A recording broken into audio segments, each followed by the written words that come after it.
Check this out.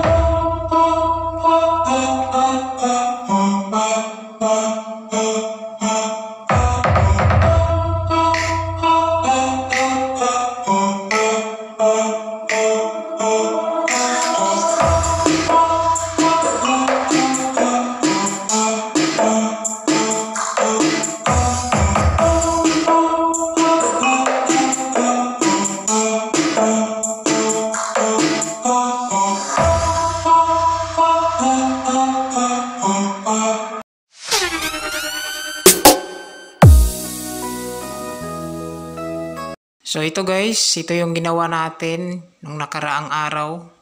So isa pa lang yung ginawa natin dahil titest muna natin yung tunog bago tayo proceed sa isa pang box. Bale ito pala yung kalahati na marin na natira. So ito yun naman yung kalahati na marin na nabuo na natin. So itong design nito guys is full range type. So ito yung ginagamit sa pang events.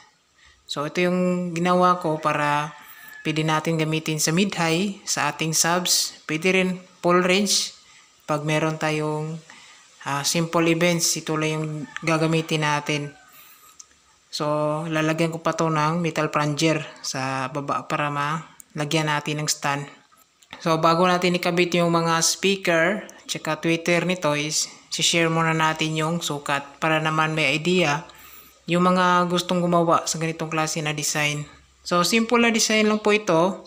Yung butas ng breather dito is nasa likuran. Nakita niyo yan, dalawang butas sa likuran. So ito naman sa ilalim, ito yung speak on natin kakabit. Ayan. Bali, pag meron ng speaker nito guys, lalagyan ko to ng screen. So bibilan natin ng screen para safe yung ating speaker. Ayan. So bali yung design niya guys is ganito. Meron siyang dito naka nosing. Ayan.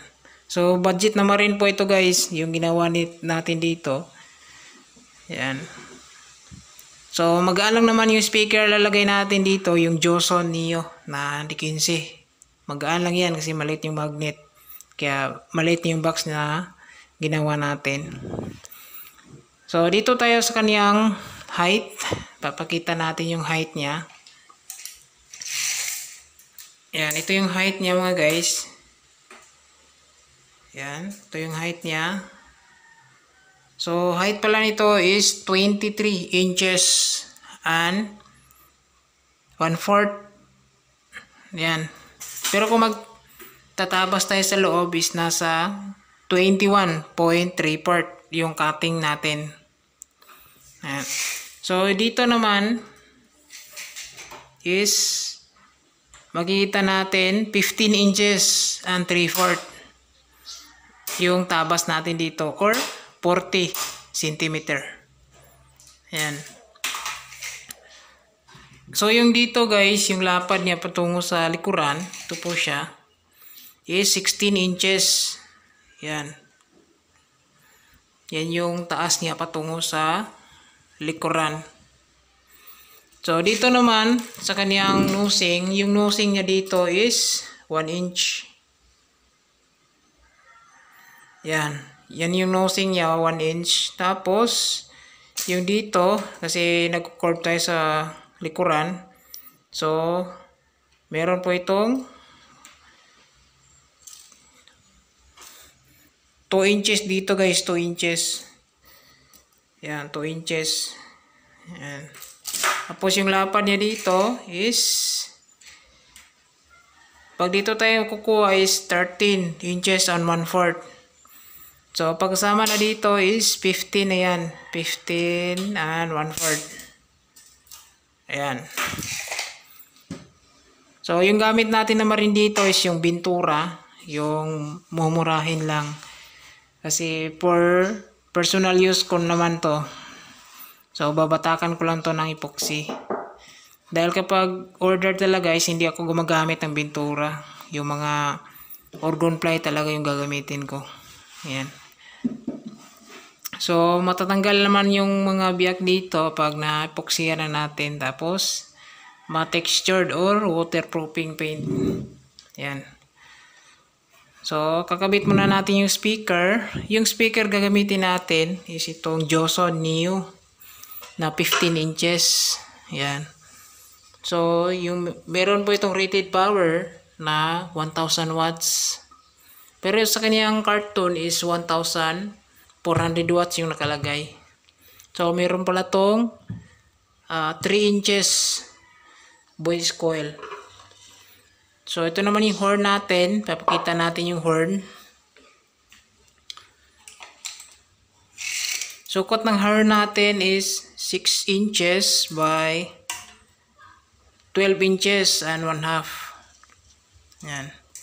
Ito muna yung gagamitin natin na tweeter. Tinanggal ko muna yung tweeter natin sa pole range natin, adi 12, para matesting natin itong D15. Kasi wala pa akong tweeter. So, ito Broadway, 300 watts yung titesting natin dito. Yan. Tapos, gagamitan ko lang to ng capacitor na 3.3 UF with 250 volts. So, i-install ko muna, tapos magte-testing siguro tayo dito sa labas kapag hindi uulan. Yan. So, stay tuned mga guys. Ikakabit muna natin itong speaker at saka tweeter. So, let's go.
So, yun guys, nakabit na natin yung Joson Neo 15, tsaka tweeter natin.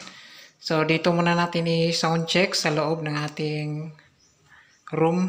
Yan, kasi pangit yung panahon sa labas. Lagi na lang umulan. Tapos, mahangin. So, dito muna natin sound check. Tapos, yung gagamitin natin amplifier dito, is iting Joson Saturn amplifier.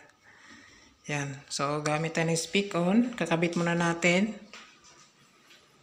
Yan.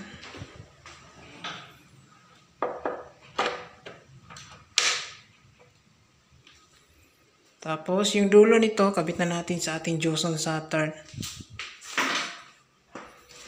Yan, kabit natin muna dito. Yan, nakabit na natin.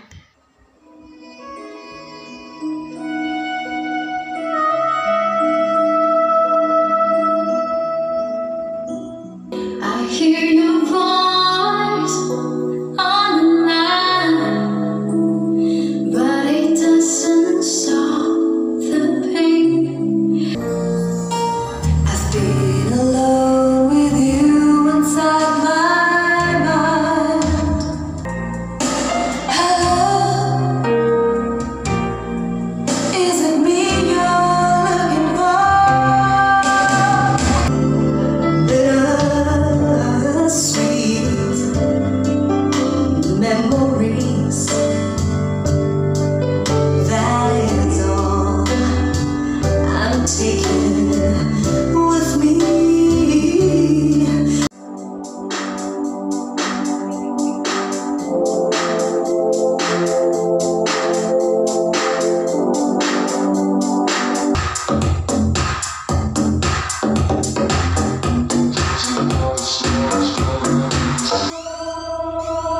Check this out.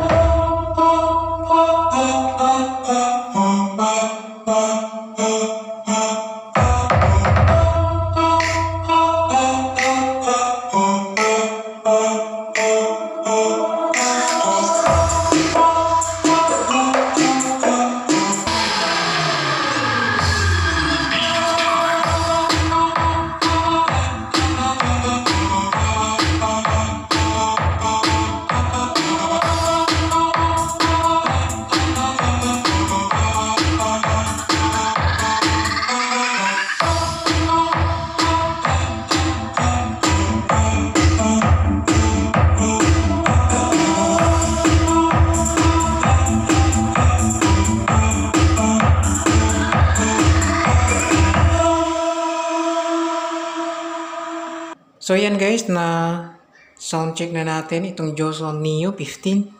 So maganda siya guys, no? Gamitin pang full range. Pwede sa mid-high, pwede sa full range, pwede sa low. Yan, natest na natin to sa low. Last month, kinabit natin to sa limaw box. Okay rin ang tunog. Dito sa full range box, okay na tunog. Pwede ito gamitin sa mga pang-events. Maganda yung outputs, malakas yung kanyang vocal. Yan. So, abangan nyo guys. Bubuhayin pa natin yung isa dahil nagustuhan yung tunog dito. Titest natin sa outdoor na. So, yan lang po guys. Maraming salamat sa laging suporta sa ating mga videos. God bless. Ingat tayong lahat.